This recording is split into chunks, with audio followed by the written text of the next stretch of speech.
नमस्कार सभी पेंशन धारकों का स्वागत करते हैं एक बार फिर से हमारे इस YouTube चैनल पर।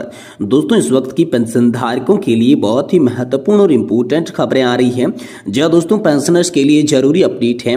EPS 95 हायर और न्यूनतम पेंशन पर कर्मचारी भविष्य निधि संगठन का सीधा जवाब आखिरकार निकलकर सामने आया है। तो दोस्तों हायर और न्यूनतम पेंशन को लेकर क्या बड़ी खबर आई, इसके बारे में दोस्तों आज की इस वीडियो के अंदर बात की जाएगी। वहीं दोस्तों बात करेंगे OPS बहाली को लेकर कर्मचारियों ने PM मोदी से की है बड़ी मांग।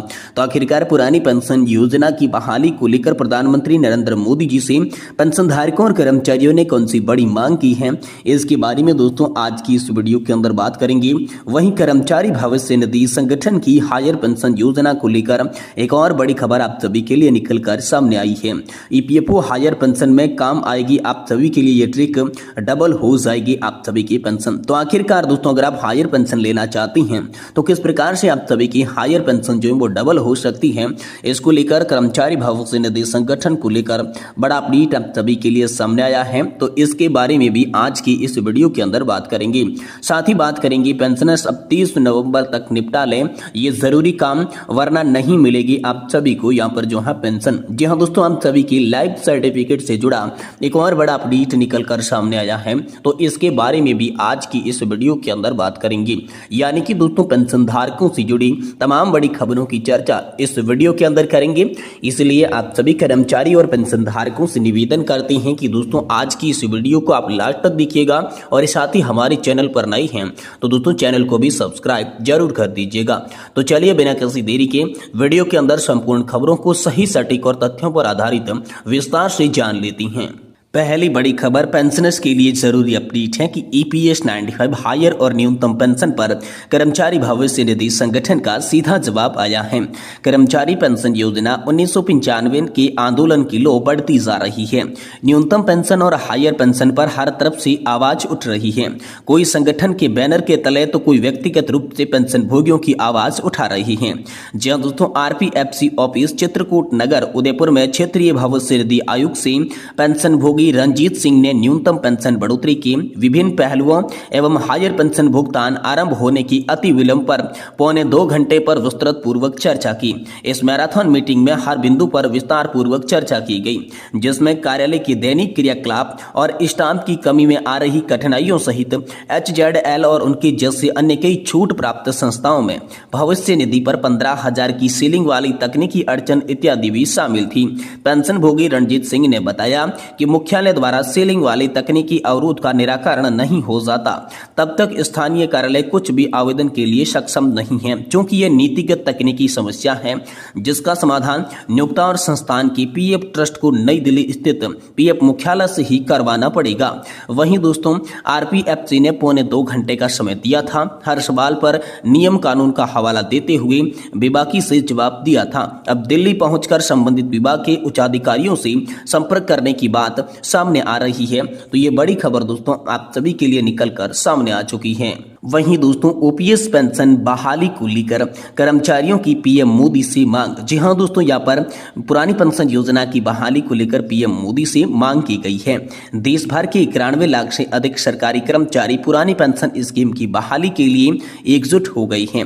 All India NPS employees federation के नेतृत्व में एक व्यापक राष्ट्रीय आंदोलन की शुरुआत की गई है। कर्मचारियों की मुख्य मांग है कि वर्तमान नई पेंशन स्कीम मतलब नेशनल पेंशन सिस्टम को समाप्त कर पुरानी पेंशन योजना को पुनः लागू किया जाना चाहिए। तो चलिए जानते हैं पुरानी पेंशन योजना पर देश भर के सरकारी कर्मचारियों ने प्रधानमंत्री नरेंद्र मोदी जी से पुरानी पेंशन योजना की बहाली को लेकर मांग की, इसके बारे में विस्तार पूर्वक जानकारी को। जी हाँ दोस्तों सबसे पहले बात करते हैं पेंशन फंड में विशाल रैली का आयोजन। जी हाँ दोस्तों जंतर मंतर पर 17 नवंबर 2024 को एक ऐतिहासिक रैली का आयोजन हुआ, जिसमें देश के कोने कोने से हजारों सरकारी कर्मचारियों ने हिस्सा लिया। इस महत्वपूर्ण आयोजन में केंद्र, राज्य और केंद्र शासित प्रदेशों के कर्मचारियों के साथ साथ स्वास्थ्य विभाग के प्रतिनिधि शामिल हुए थे।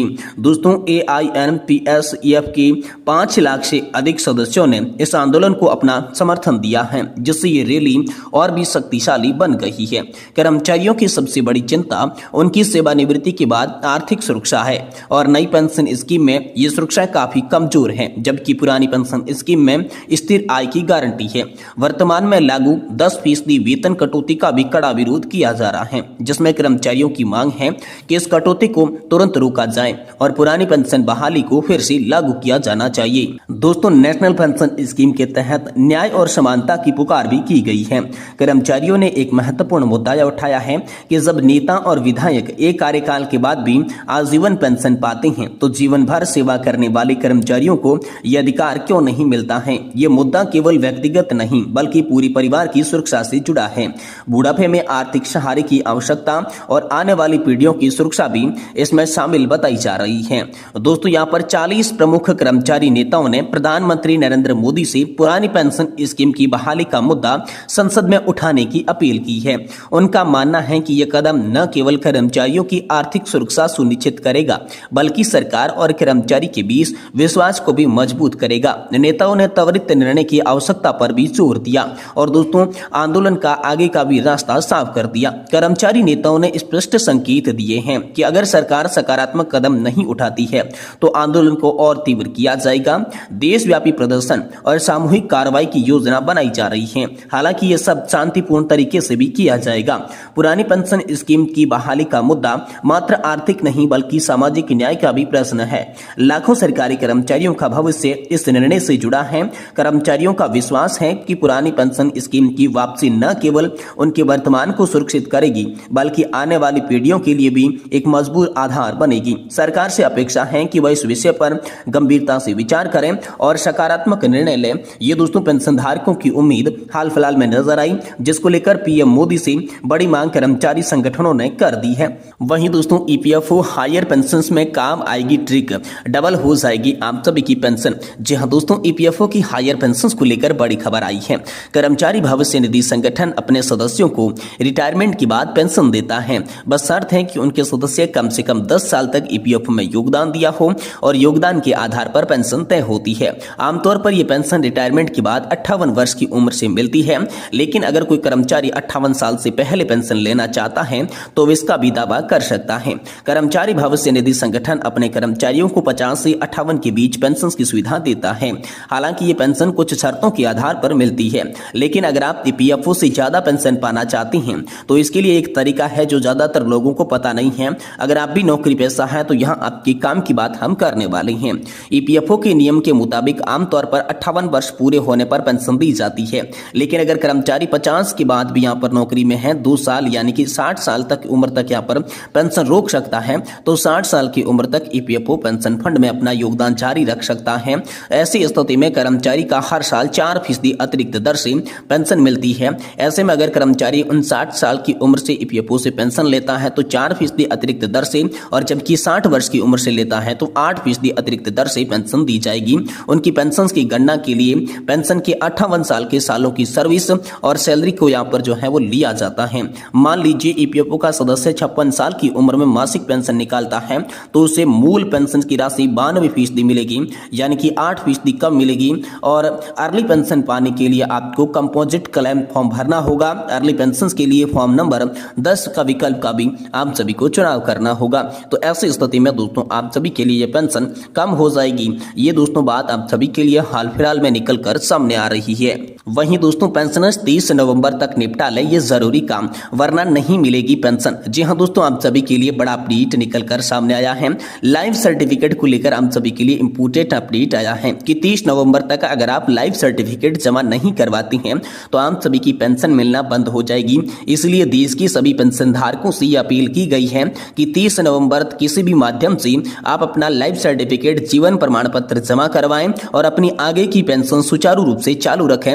ये पेंशनर्स के लिए बड़ी जानकारी हाल फिलहाल में जारी कर दी जा चुकी है।